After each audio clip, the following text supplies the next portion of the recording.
I really prefer to paint on site. The weather gets into the painting somehow, the wind gets into the painting somehow, smells of the air get into the painting somehow. It's of a certain moment, it's a certain place. If you're open, all that stuff gets into the paintings.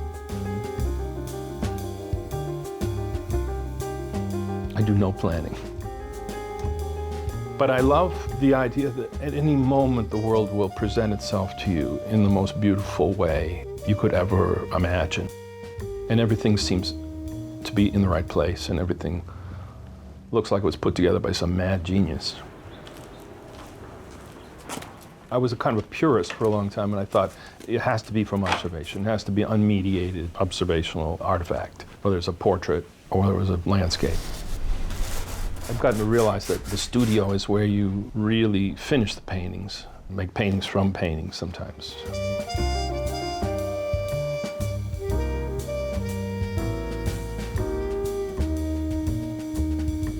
I feel like I won the lottery moving to Portland because it's so beautiful. The landscape is so diverse, and I've only explored this much of Oregon too, and I feel like it's been more than I can handle. So I don't lack for subjects.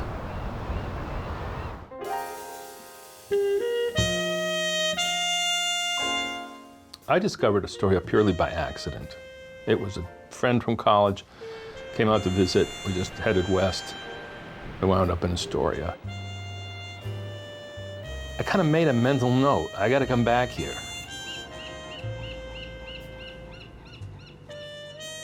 My brother died of brain cancer when he was my age now.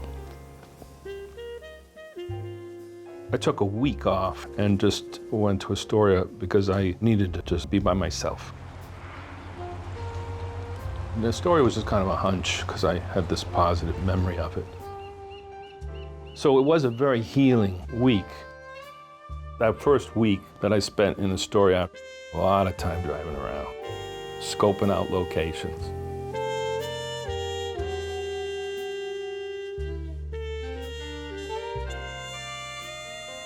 One is high up looking out over an empty field. So the horizon's always going to be high. And all the plains are parallel to you, which to me is cubism. Our story is a cubist town. It's working class, scrappy cubist town. I don't know anybody in Astoria. I still don't know anybody in Astoria. I go there all the time. I go there to paint. I don't socialize. I have no contact with that city in any other way.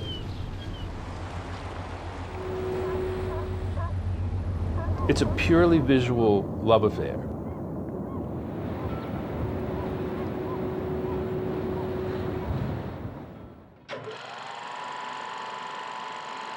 I remember the moment exactly.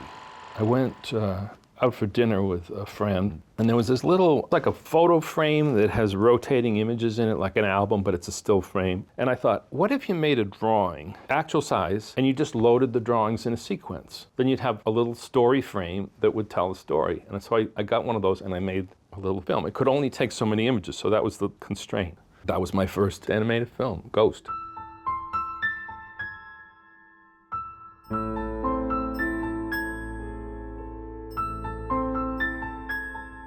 Then I got really into it. My second film, The Immortal Head, which is about the Weimar period transitioning into the Nazi period, kind of love story, love horror story. I won Best Animated Film in Los Angeles at the Independent Filmmakers Showcase. That was a huge boost. I was shocked. I thought it was a mistake.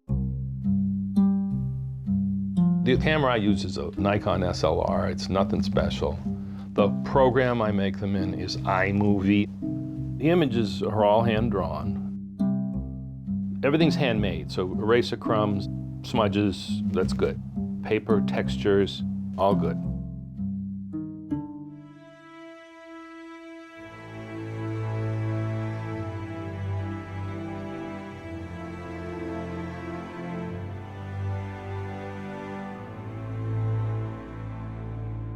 I don't write a script. I trust that the script will reveal itself as I go. It's not an art of the motion picture, it's an art of the still image.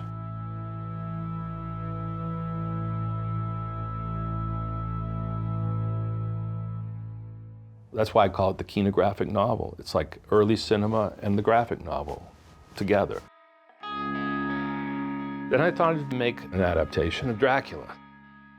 And then one of my students said, you got to make that movie. It's the greatest love story ever. And I thought, Dracula, love story? And then I realized it actually is a great love story, but it's not the one you think.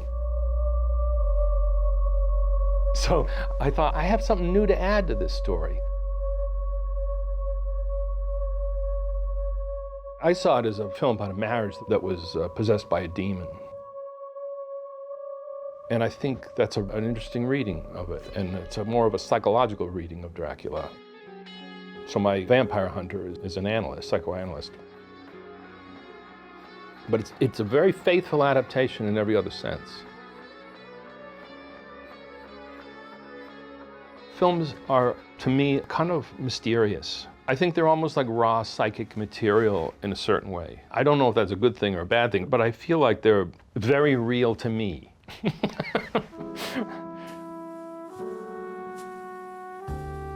A painting should be like a silent film.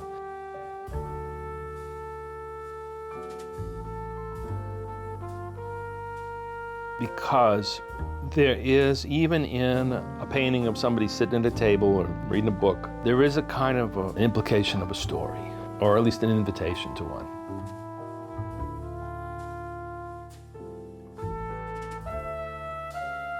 I worked with this model for about 20 years. To paint another human being, or to draw another human being, is a kind of a sacred thing, I think. To see the other is a sacred thing.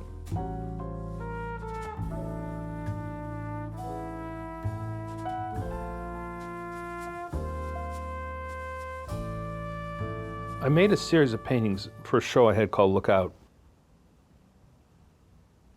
They were all called the Rückenfigur in art history, which is looking at the back, German word Rückenfigur, the back of a figure, looking out.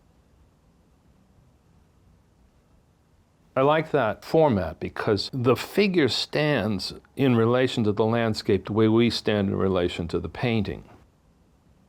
So the figure is both in the landscape and outside of it. And because the figure has their back to us, they are also outside of us. So there is a sense of separation that's built into that format that seemed to speak very powerfully for me to the sense of separation many people felt during the pandemic. So I thought that these backs looking at the world were kind of the emblem of what a lot of us were feeling at that time. To be part of and not part of. To be isolated and yet wanting to be, in a space where other people might be. My latest show at Ogden Gallery is called Saudade. It's a Portuguese word that means a longing for something that may never come back. It's not the same as nostalgia.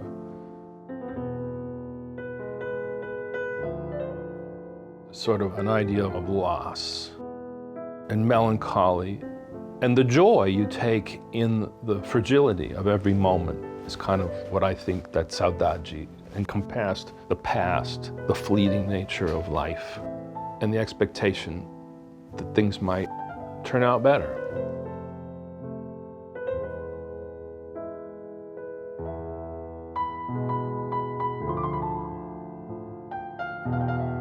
That makes every moment of life, in some ways, more precious, more scary, and in its own way, more beautiful, because it's fleeting.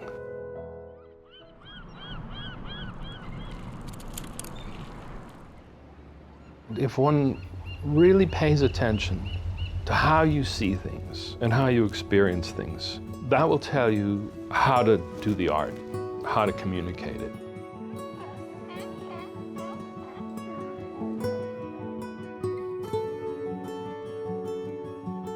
The only thing we ever have to offer as artists is us.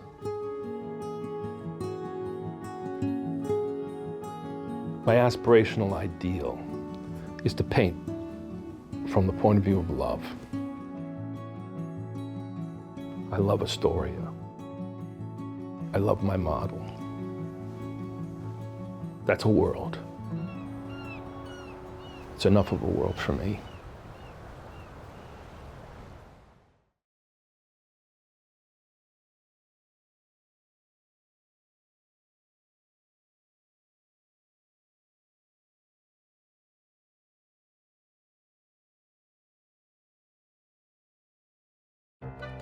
Oregon Artbeat shares the stories of Oregon's amazing artists, and member support completes the picture.